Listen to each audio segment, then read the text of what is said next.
En lo que todo el mundo está de acuerdo es en que tenemos un problema al que hay que buscarle una solución. Estamos obligados por lo establecido en el acuerdo con el Fondo Monetario Internacional. Los proyectos ya fueron presentados al Congreso. Los empresarios le están pidiendo al presidente su intervención. Agripino anunció que habrá diálogo entre el gobierno y los empresarios. Y en estos momentos, y por último, tenemos un tranque entre las autoridades y el Fondo Monetario Internacional, que aparentemente está dependiendo de la solución que se le busque a este problema. La situación está complicada, ¿no? Ese es el esquema, el panorama muy completo, muy completo y realmente es lo que se ve a leguas, bien sintetizado y bien enfocado, porque en lo que usted acaba de plantear pues se vislumbran todas las diferentes posiciones de los diferentes sectores. Así que por ese es exactamente el panorama actual. Es el diagnóstico actual. Yo creo que Henry tenía los proyectos en la mano que fueron presentados al Congreso. Tal vez sería bueno. Sí, sería bueno para entonces irse enfocando y ambientándonos, que realmente el menú que nos preparó el ministro de Hacienda, aunque yo creo que vamos a ser justos con él. Sí, creo que él es la cara visible del iceberg. Yo creo que se está utilizando a Vicente Bengoa obviamente para ser el portavoz, el portador de las malas noticias y las noticias desagradables, como probablemente él tiene cierto desgaste en la opinión pública. Él es cara dura. Exactamente, entonces yo creo que se le está usando para que entonces quizás proteger a otros funcionarios del equipo económico. Entonces, bueno, a él le toca probablemente un papel desagradable, que después lo esté disfrutando o no, ya es problema de él. La realidad es que, y creo que hay que hablar con hechos concretos, dicho de paso, y yo creo que eso lo aclara todo.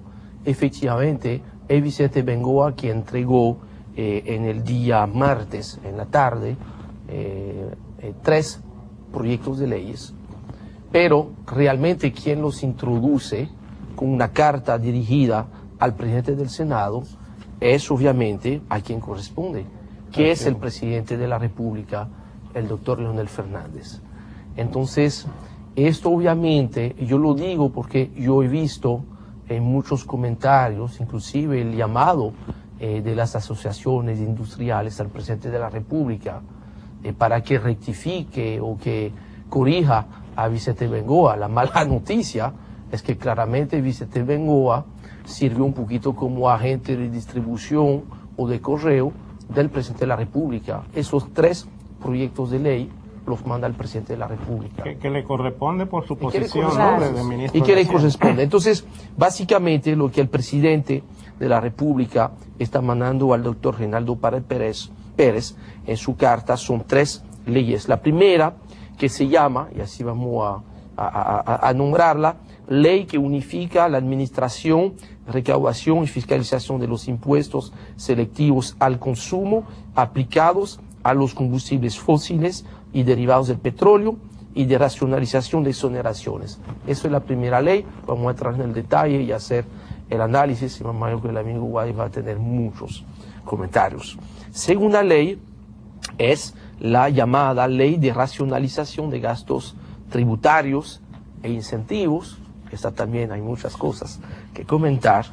Y finalmente hay en una carta aparte un proyecto muy importante que es básicamente un proyecto de modificación a la ley de gastos públicos. Inclusive dice ley de modificación al presupuesto de ingresos y ley de gastos públicos para el año 2010, que es otro elemento obviamente que mencionar. Entonces, vamos a empezar probablemente por el texto más polémico hasta el momento, que es el texto que unifica y modifica, la administración y recaudación de los impuestos selectivos a los combustibles. Entonces, es interesante porque confirma un análisis que hicimos aquí en el programa sin haber visto los textos, lo cual es un atrevimiento, ahora podemos decirlo con seguridad, era correcto el análisis de quienes decían que no hacía falta modificar la ley 112-00 para hacer la indexación a los combustibles, porque lo permite hoy en día. Entonces, el primer elemento importante, leyendo este texto, es que efectivamente no hay cambio en la fórmula de indexación, por lo que se entiende que la indexación en el caso de las gasolinas debe andar alrededor de un 20% del impuesto, el impuesto de 47 pesos con 21 en el caso de la gasolina premium, entonces nos daría cerca de 9 pesos 40, 9 pesos 50, un poquito menos en el caso de la gasolina regular. En el caso del gasoil, estamos hablando de un ajuste entre 3 pesos 50 y 4 pesos 50 según los tipos de gasoil. Entonces, ¿por qué? Y confirmado que entonces no va a haber ningún impacto sobre el precio del GLP. ¿Por qué? Porque el GLP no está afectado, no está alcanzado por este impuesto y ahí no hay ninguna modificación en este sentido. Lo único que modifica, por qué entonces hace una ley para modificar, hay puntos importantes que vamos a poder comentar después de la pausa. Uno, o vamos a dejarlo para que entonces se pueda desarrollar. Vamos a una pausa y regresamos en un momentito.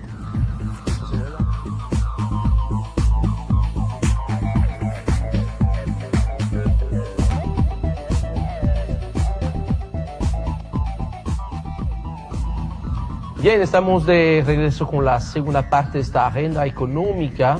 Nos acompaña el señor Guadicano, que es el nuevo presidente de la Asociación de Empresas Industriales de Herrera y Provincia de Santo Domingo, y se estrena con platos fuertes, 3 platos fuertes, porque tenemos aquí los 3 proyectos de leyes. Los 3 que tiraron a Pedro del Los 3 que, exactamente. Vamos a ver si quedan con vida. Entonces, Guay, vamos a empezar entonces con el texto que modifica la ley de hidrocarburos. Dijimos que realmente no hay cambio en cuanto a los valores de indexación. De hecho, yo creo que el viernes por la noche ya sabremos que efectivamente parece que se va a indexar todo de un golpe, aunque realmente en los proyectos de ley no hay información. El primer punto es que entonces se modifica la periodicidad con la cual se supone que se indexaría, porque la ley decía trimestralmente, la última vez que se hizo fue en mayo del 2007, o sea que fue un trimestre muy largo, porque el tiempo pasa volando, ¿verdad?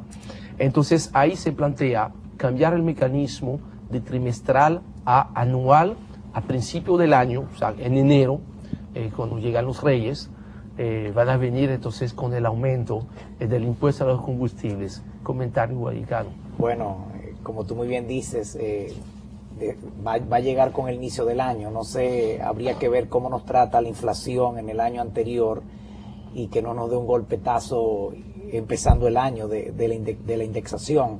Antes era, o sea, en la ley se decía que iba a ser trimestral. Ahora yo entiendo, Henry, que el cambio a ser anual pues lo hace un golpe más fuerte. Sí. A veces los cambios trimestrales pues se absorben más paulatinamente en la economía y en la misma industria, en todos los sectores.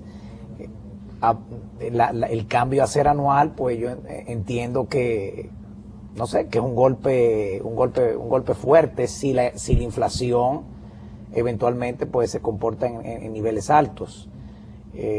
Yo creo que sería bueno yo entendería que quizás trimestralmente sería más cómodo, pero eventualmente ellos sabrán por qué lo están haciendo así. De hecho, Wadid, a mí me da la impresión de que el problema que se plantea, aparte de los aspectos que tienen que ver con la administración de los impuestos, es que no se aplicó la ley en cuanto a lo que establecía en la periodicidad de la indexación. Parece ser que la ley está paralizada en ese aspecto desde el año 2007. Sí, sí. Entonces ahora lo que se quiere es hacer una indexación acumulada que más o menos recoja todo lo que debió hacerse en ese periodo. Entonces tú le estás dando un golpe fuerte porque le está trayendo de golpe todas esas indexaciones. Entonces ese es el gran impacto que va a recibir ahora la población.